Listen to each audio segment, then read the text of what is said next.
Burke had a reputation as being a reformer, as being progressive. And reform is important because we don't have a revolution. No, in Britain we don't have a revolution. We come close to one in the 1810s and 20s, but we never have it. And we have the Great Reform Act in 1832 and then the Second Reform Act in 1867.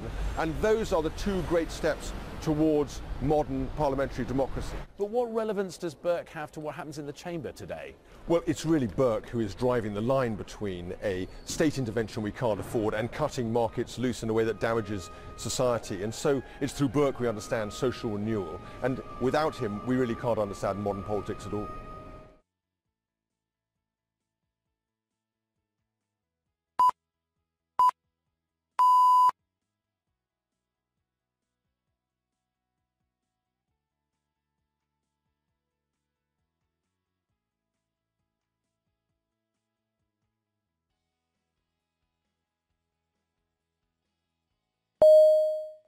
You know, there can't be that many political philosophers that end up with a beer named after them.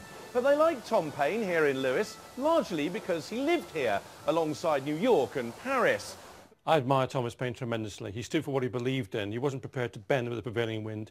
He stood for rights, for justice, as he put it himself, simple facts, plain arguments and common sense. He was a citizen of the world, an absolutely inspirational concept for people who want to be free of nation states. His theory is a theory of rights, and the theory of rights that he bequeathed to us is basically the one that we now have in our human rights institutions.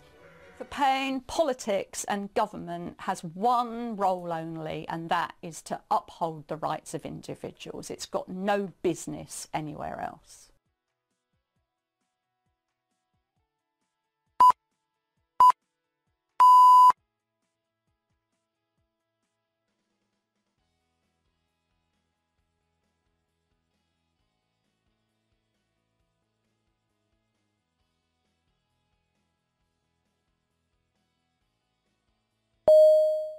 His ideas inspired revolution and a constitution in America and later in France, where he was so involved he was even elected to the Assembly.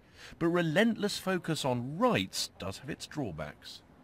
By the rights of man, he definitely meant the rights of men. And women's rights and feminist rights have been a problem theoretically and politically ever since. There's also just a more general problem with the idea of rights, which is that it treats us as individuals. It can be seen to put us into competition with one another. It can be seen to lead to a litigious society. And Paine is accused of having ignored community, the relationships between us.